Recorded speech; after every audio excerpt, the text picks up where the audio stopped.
Olá, começando mais um Prós, o nosso podcast de gestão com aquela pegada. De uai! Na nossa casinha The House. E hoje nós estamos com a Samara para falar de cultura organizacional.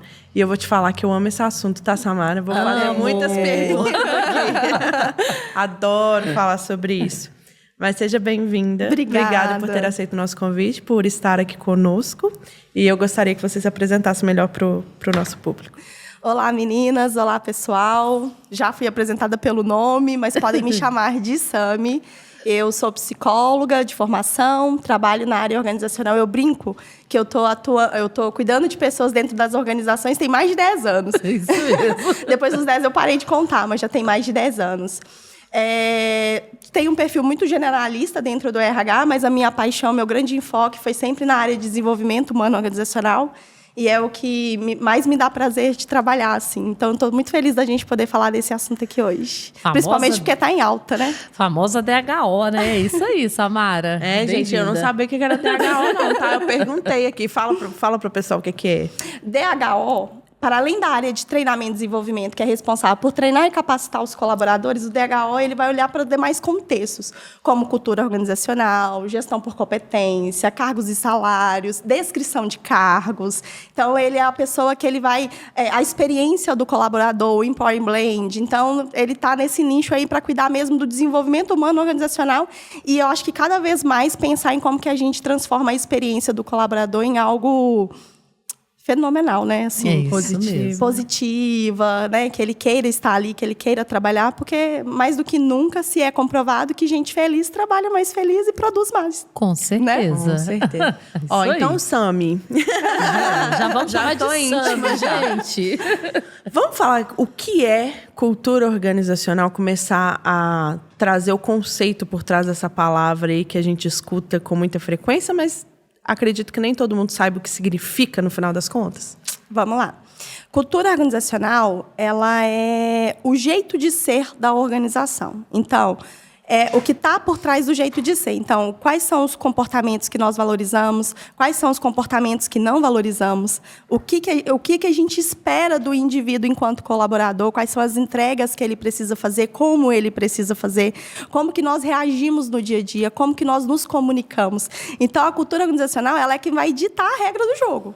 É ela que vai fazer as pessoas saberem como tomar decisão, como se comunicar, como se postar, né, dentro da empresa, como se vestir, né? Então, a cultura organizacional ela é o jeito de ser da empresa. Tem muitos influenciadores que falam que é o jeitão, né, da empresa, o jeitão de fazer. Mas é basicamente isso mesmo, falando bem de uma forma uai. É isso aí, já tá na pegada para que todo mundo aqui, entenda, é o jeito de ser da organização.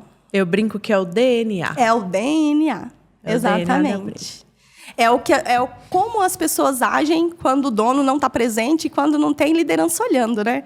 Como que elas se comportam nesse momento. Então, a cultura organizacional ela é quem dita isso. E eu já quero começar com os 2 pés nas costas aqui também, pegando o gancho aqui que a Alice trouxe, que a gente está começando aqui. Tem uma máxima de Peter Drucker, que você deve conhecer, claro, que fala assim, a cultura come a estratégia no café da manhã. E eu quero te perguntar, enquanto DHO, profissional da área de RH e psicóloga, porque assim, o que eu sinto, tá? Sami, você vai me falar, porque a gente que trabalha com consultoria, eu sinto isso. Vou implantar um projeto numa empresa. Muitos gestores encaram assim, o RH vai vir aqui e vai fazer uma implantação que vai dar jeito. Só que no dia a dia da corporação aquilo não roda e muitas vezes até o RH sai como sendo ruim. Uhum. Como que você enxerga isso e como que você faz para que o gestor, quem está na linha de frente, entenda de fato o que é essa cultura organizacional?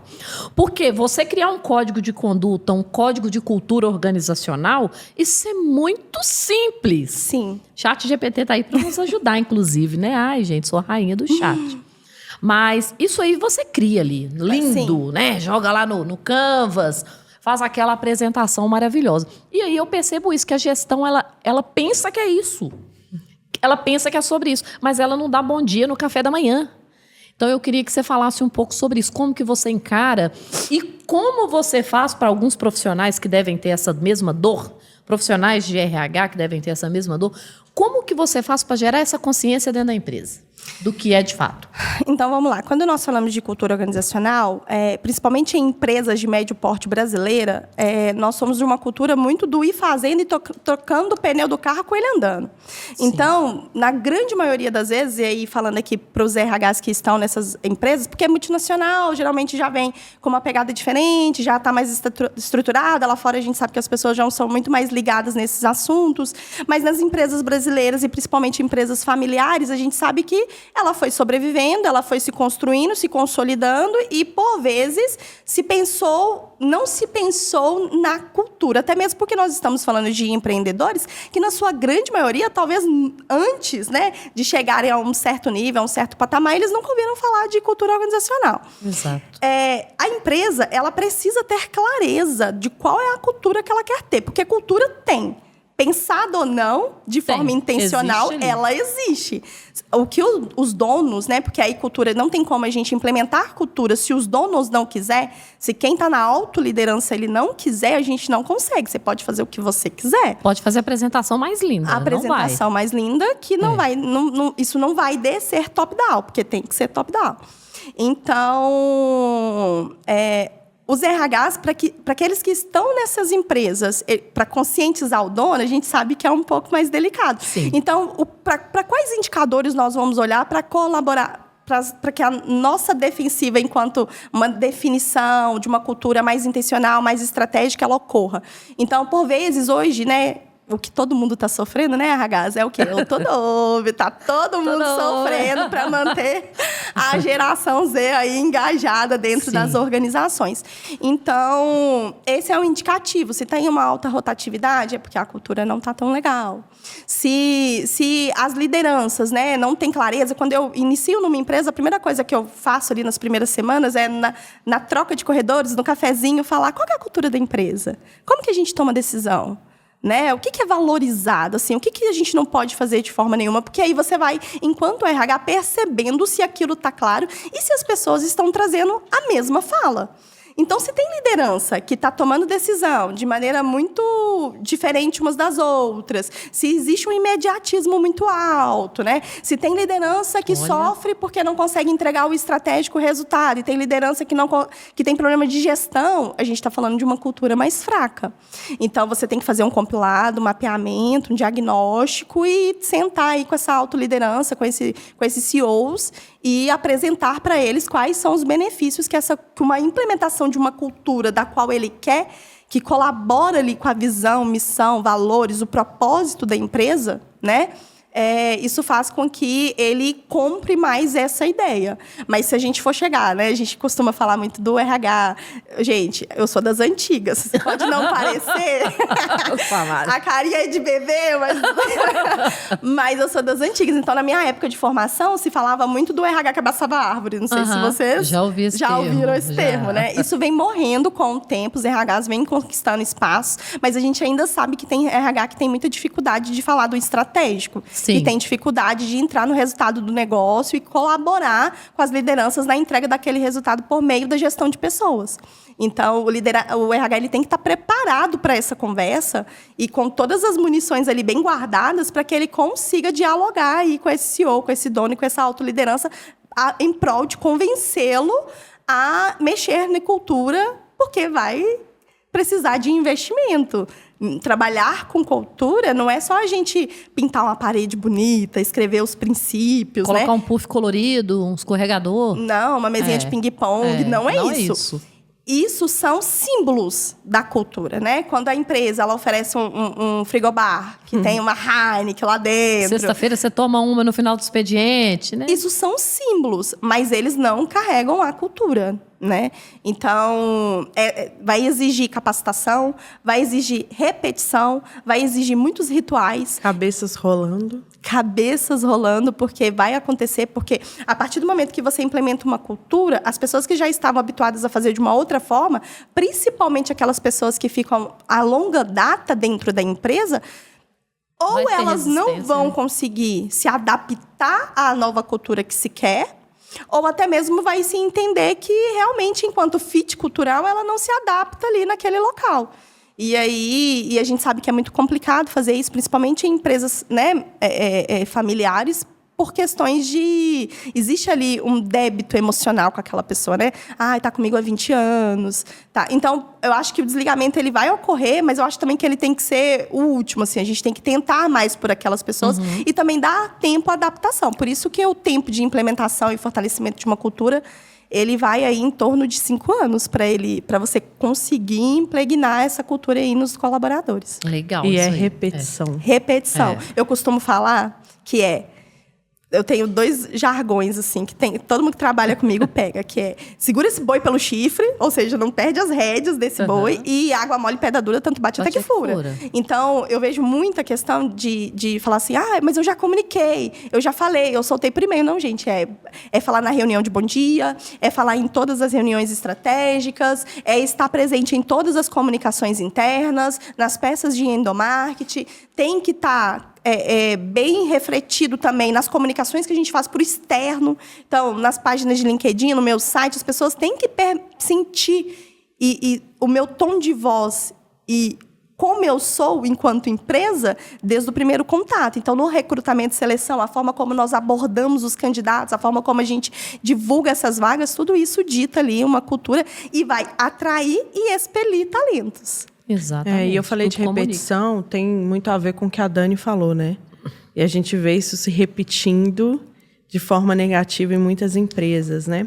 Eles acham que vão contratar uma consultoria, a gente vai entrar, vai lá estabelecer os parâmetros, e aí vou até mais longe, né? Não só a cultura como um todo, mas os processos, enfim, fazer um desenho geral da organização, né?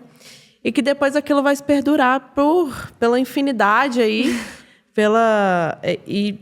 enfim, né? Só que a gente percebe que precisa haver uma repetição, Sim. Né? Como você mencionou. A cultura ela precisa ser vivida a cada segundo de cada dia de existência dessa organização. E a gente precisa estabelecer os guardiões dessa cultura, né? Sim. Que são as pessoas que vão lutar a ferro e fogo para manter aquilo que foi estabelecido, sem deixar as outras se desviarem. Porque no dia a dia, na rotina, a gente só quer entregar, né? Sair fazendo as coisas e esquece do estratégico. Sim. Então, essa questão da repetição, né, é muito importante para que as empresas entendam que não é um trabalho de uma consultoria pontual. É um trabalho diário, com muito esforço diário, para poder perpetuar aí na longevidade dessa empresa, né? E principalmente que o RH ele não é o responsável por isso. Aí, repete isso aí, por favor. Tá gravado, Brasil. Ele é o grande guardião e ele é quem vai pensar nas estratégias para fazer com que as pessoas... quem eu coloco para dentro, que atenda a essa cultura, que tenha porque moldar comportamento é o mais complexo. Tecnicamente, a gente capacita qualquer pessoa. Todo mundo tem a possibilidade de aprendizagem. Mas o jeito de ser... Por exemplo, se eu estou numa cultura muito relacional e eu trago pessoas extremamente focadas em resultado e que o relacionamento para ela não é uma prioridade, né? Ou seja, eu quero sentar, eu quero falar de resultado. Eu não quero perguntar, e aí, como é que tá as crianças? Aqui no Brasil isso é mais difícil, porque nós somos de uma cultura muito relacional, né? Não existe a gente iniciar uma reunião sem a gente falar primeiro, e aí, pessoal, como é que foi o dia de hoje? Que calor, né? É verdade. No Brasil, isso é muito incomum. Mas ainda assim, o Brasil ele é muito múltiplo. A gente tem uma diversidade muito grande. Então, quando você vai para regiões, por exemplo, São Paulo, Rio de Janeiro, são pessoas mais diretas, mais objetivas, mais focadas em resultado. Então, quando você trabalha com uma empresa que, geograficamente, ela está bem distribuída, né, nessas regiões do país, você já sente esse impacto na cultura, assim. Né, no jeito... Então, o RH ele é a pessoa que vai pensar na estratégia de como que eu consolido isso. Como que eu faço que, independente de quem está em Minas, que fala uai, né, de quem está na Bahia, de quem está lá em São Paulo, estejam conectados a essa cultura e que para eles sejam fácil vivê-la. Né? Que já faça parte ali da essência dessa pessoa, que não seja algo dolorido, porque é onde a gente acaba expelindo talentos, é para aquela pessoa que fala, não, isso aqui para mim não vai dar. É muito complexo. Eu defendo muito também esse olhar para as pessoas como indivíduo único, sabe? eu acho que o RH tem muito dessa pegada, né, de entender quem é essa pessoa.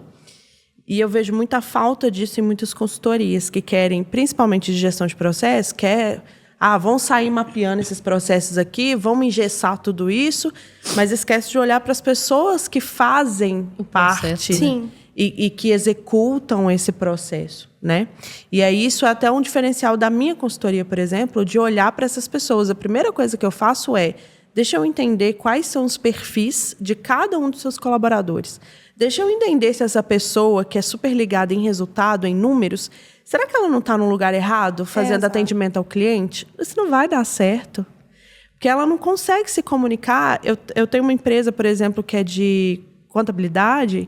Eles são péssimos em comunicação. Mas por quê? Porque contadores são muito analíticos. E aí você tem que trazer um perfil mais comunicativo para poder lidar com seus clientes. E também ter aquele jogo de cintura de entender. Por exemplo, eu tenho um cliente que virou amigo, assim, da gente falar dele vir, nem é daqui do estado, de vir para BH com a esposa, com a filhinha, para a gente poder comer pão de queijo no Mercado Central. Mas eu já atendi um cliente russo que mal falava bom dia comigo. Né? Tudo bem, estou falando assim de dois extremos, né? É uma cultura de outro país. Sim. Mas saber fazer essa leitura de cenário também como é que eu vou atender esse cliente ou esse colaborador agora. E aí acho legal, porque o Jefferson também, né? A gente gravou com ele hoje, mais cedo, e ele falou sobre isso, né? Que o colaborador ele é como se fosse um filho. E aí a gente traduz para esse olhar carinhoso para os nossos filhos. Você pode ter 3 filhos saídos da mesma mãe e do mesmo pai. Como tratar com cada um é diferente, né? Então, trazendo para a realidade, eu, por exemplo, sou uma pessoa que você pode falar dura comigo, beleza. Eu consigo segurar o rojão. Eu tenho uma irmã que é mais nova do que eu, que é a Luísa, que meu pai sempre teve que ter um trato mais doce com ela, porque ela não aguentava essa pegada mais forte. Então, é trazer esse olhar humano e individual para cada um também, sabe? E reforçar, todos são importantes. Sim. Um comunicador é importante, um analista é importante, né? E saber aproveitar dentro dessa cultura esses múltiplos talentos. Sim. E aí, quando a gente fala de recrutamento e seleção, né, Sami? Muitas vezes a gente contrata pensando na liderança que o cara vai atuar também. É muito engraçado isso. Eu fico, poxa, esse perfil de colaborador vai adaptar a X liderança? Tem isso, gente. Nos bastidores a gente pensa nisso, porque eu vou trazer, porque ele tem uma parte técnica muito desenvolvida que nos atenda, mas é algo que a gente pensa. Será que esse perfil vai se adaptar? É o que a Alice trouxe aqui agora. Tem gente que aguenta porrada, tem gente que precisa falar mais doce ali, né, de acordo com cada perfil. Sami, então, trazendo aí essa questão da cultura organizacional, você já trouxe, na verdade, alguns pontos, mas como identificar uma cultura forte de uma cultura fraca? Dá alguns sinais assim que são mais tangíveis, para além dos indicadores, obviamente, né, que são necessários para isso. Mas, assim, chegou lá na empresa, o que a gente pode observar? Assim, é forte, é fraco? Então, eu acho que o que faz, na verdade, assim, né, não é nem o que eu acho. O que faz tornar uma cultura fraca é aonde as pessoas elas não conseguem ter liberdade ou segurança para serem quem são, que entra um pouco no tópico do que ela disse, né? E também, principalmente se o corpo de gestão dessa empresa, e aí eu estou falando dos líderes, né? Se esses líderes não... Problema não. Esses líderes não se percebem como pontos principais e importantes dentro da empresa. Então, isso já é um termômetro muito alto de que existe ali uma cultura fraca. E, principalmente, se você percebe que existe uma liderança enfraquecida, uma liderança que ela não tem autonomia para tomada de decisão, uma liderança que tem medo de tomar decisão, né? Porque tem culturas em que eles prezam muito mais por achar culpados do que solucionar Problemas. os problemas. Então, pessoas que possuem medo de falar. Então, eu costumo falar que é um elefante no meio da sala e tá todo mundo contornando ele, todo mundo fingindo que não vê, mas existe. E aí, de repente, chega alguém e fala, gente, e esse elefante aqui? Aí todo mundo fica assim, tipo... Como assim você está falando do elefante? Alguém viu o elefante. Tem que fingir que isso não existe. Então, isso denomina de uma cultura muito fraca. Para além do que eu tentei trazer outros pontos, para além daqueles que eu já tinha abordado, que para mim são os mais fortes, assim. Se existe uma rotatividade muito alta, as pessoas... Pelo mesmo motivo que elas chegam, elas estão saindo, ou seja, elas chegam porque de fora elas entendiam que trabalhar nessa empresa, eu ia ter oportunidade de crescimento, eu ia ter oportunidade de me desenvolver, eu ia ter oportunidade de crescer dentro dessa organização, e ela sai porque ela percebe que ela não vai ter oportunidade de desenvolvimento, ela não vai ter oportunidade de crescimento, né? Então, isso torna uma cultura bem fraca. E isso geralmente vai acontecer porque a cultura ela não foi pensada. Foi vivendo a vida, foi construindo a empresa. Num dado momento, você está num tamanho tal que você fala, opa, antes o que não dava barulho, agora está me incomodando. Porque eu não estou conseguindo ter agilidade na virada de processos, frente às crises, eu não estou segurando o rojão, não estou dando conta, a minha liderança é uma liderança enfraquecida, são diretores, superintendentes, né, que estão ali mais na cadeira um pouco mais alta da organização, que tem uma liderança totalmente dependente dele para solucionar qualquer tipo de conflito que existe, seja com a equipe, ou seja, né, algo que aconteceu. Então, isso denota uma cultura fraca. Tem um indício super fácil também de identificar. Falta de padrão.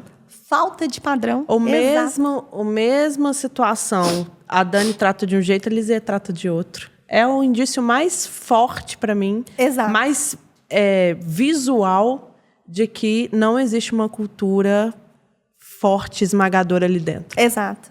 Falou tudo. Exatamente.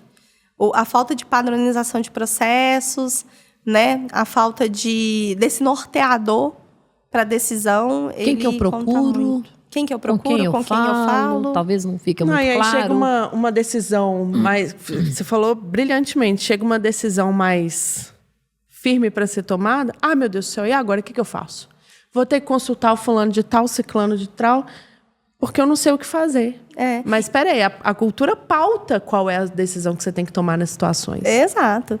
E principalmente porque a gente vive em empresas em que as lideranças são totalmente centralizadoras, a gente sabe disso, que entende que o poder que ela tem está em centralizar todas as decisões em si. E também falta de capacitação, de preparo dos colaboradores para que eles estejam preparados para essa tomada de decisão, né? Quando dentro da minha empresa os colaboradores eles possuem mais medo de errar do que de inovar, também é um grande termômetro de cultura, de né? cultura. Fraca ou fraca, no caso. Fraca. Nossa, faz muito sentido. Quando você tem medo de se expressar, nossa, será que eu posso me posicionar desse formato? O que vão pensar sobre mim, né? E aí, voltamos naquela questão que a gente falou lá no início. Não é sobre o RH chegar lá e montar um projeto bonitinho, se eu tenho o meu líder aqui que não está treinado para receber o negativo ou para receber alguém que tem uma ideia diferente da dele. Então, é esse trabalho com o todo. Enquanto a gente vai falar de implantação, como implantar, de fato, essa cultura aí, vai mexer com todo mundo ali. Então, a pessoa tem que estar disposta. E já falando disso, você, enquanto DHO, como que começa essa implantação? O que você deixaria de sugestão, de dica para iniciar essa implantação de uma cultura forte? Inicialmente, diagnóstico. É entender em quais pontos estamos falhando, né? E o que é preciso ajustar. Mas falando bem de essência, do jeito de ser, né? Como vamos desenhar, como vamos chegar naquele modelo que é ideal, você olhar para missão, visão, valores, né? Tem empresas que têm o propósito também escrito e entender. Sim. Foi copia, cola, recorte de várias missões e valores. Ou é o que você quer mesmo. Ou, de fato, aquilo ali está refletindo o impacto que você quer causar no mundo enquanto uma empresa, enquanto organização. Se é a forma como você quer ser enxergado pelos seus clientes, né? Então, partindo dali, é definir comportamentos. Então, primeiro, o que nós vamos valorizar? Isso tem que estar muito claro. Então, como funcionamos? Como nós agimos? Como lidamos, né? Até descrever qual é o tipo de liderança que eu quero ter. Como são os meus líderes? Como eles pensam? O que a gente não admite? O que nós não admitimos? Eu tô rindo aqui, porque assim, de vez em quando a gente faz algumas reuniões aí, né, Liz, com os clientes, e eu acredito que Dá vontade de chorar. E o ponto de partida vem dessa missão, visão e valores, que muitas vezes é só um copia e cola. É só um copia e cola. É só um quadro na parede, gente. Eu fico, pelo amor de Deus, mas eu tô lendo isso aqui, tá lindo, maravilhoso. Tem, né, Dani? Quando tem. Quando tem. Ai, Liz, eu não aguento. Tem empresa que nem sabe Não, o que você é isso. pergunta, missão, visão, não sabe. E aí, gente, mais uma vez, reforçando essa fala também, para além do quadro bonito na parede. Exato. É o que você trouxe. O que tá, meus valores, né, que a empresa põe lá lindamente, o que é inadmissível para que um líder entre e siga aquela conduta? Isso que vai fortalecer minha cultura. E só reforçando, a sua empresa tem cultura. A sua empresa ela tem cultura. Provavelmente só não é a que você gostaria que fosse. Exato. É exatamente isso. E aí, depois que você definiu esses princípios, né, que aí a gente começa a desenhar o DNA, de fato, de forma intencional, aí é olhar para processos. Tá, mas vamos lá. Os meus processos, eles estão colaborando? Né? Com a forma como eu quero que as pessoas ajam no dia a dia? Porque a gente vê muitas empresas também em que os processos, eles são muito falhos. São processos que faz com que o colaborador, às vezes, se desgaste de forma desnecessária, né? Sim. Eu anotei uma palavrinha aqui, agilidade. Suponhamos que isso a gente vê muito acontecer. Tem lá que é um valor, sei lá, inegociável, né? Que seja ágil. Aí você pega o processo. Não tem como. Não tem como ser ágil. Então processo não faz é sentido tudo com aqueles menos valores. ágil. O processo é tudo. Gente, eu fico até assim mesmo, que eu tenho pavor de processos burocráticos. Isso no geral, não estou falando só no ambiente corporativo, não. Claro que tem coisas que precisam existir. Mas aí tá lá, lindo no quadro na parede, né? Que um dos valores, agilidade, não sei o quê. Aí você vai ver o processo, aqui é trem lá de 1900, lá vai bolinha, né, Liz? Liz, ninguém melhor do que eu para falar disso sobre processo. Né? E aí, de novo, a gente cai no ambiente de ignorância no sentido de não querer expandir a mente, né? Não mudar essa mentalidade.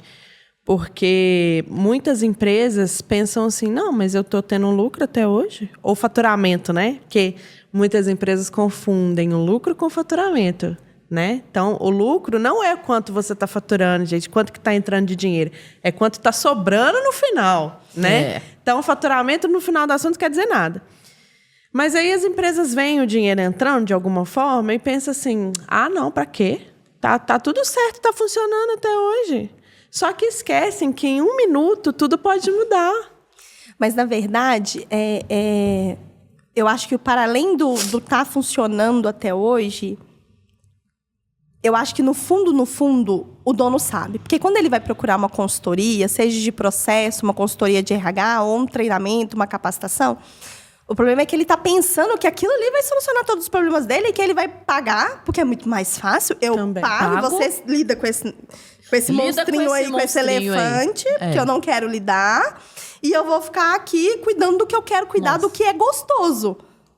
Eu quero olhar para resultado, eu quero contato com fornecedor, eu quero entrar em negociações, eu quero fazer o que é mais gostoso. Eu não quero olhar para isso aí. Então, ele quer... como que fala quando a gente vai delegar para outra pessoa, mas não é nem delegar, né? Porque delegar você ainda tem que supervisionar. Ele quer delargar mesmo ali. É literalmente isso. Nossa, literalmente isso. Para alguém essa missão. E ele é papel fundamental. Porque assim, se chegou numa cultura da forma como está, por mais que ele não teve a intenção, por mais que ele não teve tempo, porque aí eu me solidarizo também, sabe, gente? Empreender não é fácil. Não. E, principalmente, eu fico pensando nas empresas que a curto prazo, e para mim, por exemplo, 19 anos, 15 anos, para a empresa que, às vezes, ela sai de um espaço e ela vira múltiplos espaços, eu acho isso fenomenal. A gente não pode também parecer ou colocar em pauta, parecendo demonizar, que né? Nossa, tá tudo ruim, nada. Não, ela cresceu. Só que pro tamanho que ela está agora, se ela não olha para isso, já que ela não porque se ela tivesse pensado e construído tudo bonitinho desde o início, era muito mais fácil. Mas agora que ela tá neste lugar, se ele tá procurando pessoas para isso, é porque ele está entendendo que tem algo falha ali. Talvez ele não tenha clareza específica que seja cultura. Ele acha que ele vai ajustar um processo e vai dar certo. Ele acha que ele vai pagar um treinamento e vai funcionar. E aí chega a gente para dar a má notícia, né? De falar, não, má notícia. Você vai ter que trabalhar mais ainda, porque vai depender de você.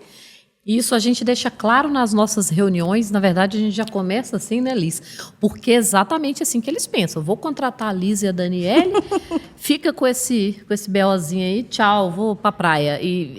BOzinho? Assim, a maioria pensa isso, que não faz sentido. A gente não consegue caminhar sem o olhar diferente deles. Gente, sabe um outro termômetro para mim que eu não falei, que a cultura é muito fraca? É quando a rotatividade no RH. Meu amigo, se nem o RH tá ficando. Ali também você pode olhar que tem algum crococó ali que a cultura ela tá deixando a desejar. Faz sentido. Você continua dentro de uma empresa, que você é profissional que deveria também, né, tá contribuindo ali. Você não é ouvida, você não consegue gerar mudança. Você vai ficar ali para quê? Mas sabe o que eu vejo também às vezes? Não sei se vocês vão concordar. RHs que querem disputar ego. Ele quer vir não só RH, existe. todos os RH, gestão, tudo isso. E a voz dele ser ouvida de primeiro. Do dono falar, não, beleza, tá certo, vamos fazer, vamos embora. É uma construção. Não é assim. Você tem que ir plantando sementinha, você tem que ir falando a cada... né, reclamação que vier, você fala, pois lembra que eu te falei que a gente precisa não sei o quê. E assim, é uma construção até que o cara fala, não, então beleza, vamos fazer. E a Dani já falou que também que RH não é oba, né, gente? Não é. Não é a festinha no final do ano, né? É muito mais profundo. É uma construção. De fato, é uma construção. Bom, Samara, vamos caminhar para o finalzinho aqui. Tá muito bom esse bate-papo, principalmente que é da área de RH e eu sou apaixonada e a gente está falando de cultura. Mas fala aí para as pessoas como as pessoas te encontram, que tipo de trabalho que você faz, se faz alguma coisa fora, além do contexto que você está hoje. Me conta aí sobre isso. Não, hoje eu tô carreira CLT. Escolha. Mas vocês conseguem me encontrar no LinkedIn, é Samara Silva. Vocês vão encontrar lá. Lá eu costumo fazer alguns posts, trocar algumas ideias. Mas hoje eu tô dedicada aí à CLT mesmo. Tô até tentando outras coisas, mas eu não tô querendo fugir um pouquinho. Hoje. Como diria a Gabi, CLT perdeu mais uma. Quem sabe seja no migra aí, ó. Parece uma proposta legal. Eu adoro empreender, gente. Eu falo pra todo mundo, vai empreender. Vai ter um pouquinho de loucura todos os dias na sua vida? Vai! Mas é gostoso. Muito bom, meninas. Isso aí. Bom, então, muito obrigada novamente. Agradeço. E quem sabe a gente não se encontra no empreendedorismo aí daqui a um tempo. Mas você que está aí nos assistindo, né, nos ouvindo, nós contamos com a colaboração de vocês. Curtam, comentem, compartilhem. Vamos nos ajudar aí a chegar mais longe, né? Chegar em mais pessoas. Isso aí. Toda segunda a gente se encontra aqui às 19 horas. E vocês já sabem das suas consultoras preferidas aqui, não é mesmo? RH, processos... É isso aí. Então, até segunda mais, que vem. gente. Um beijo. Tchau, Tchauzinho. tchau.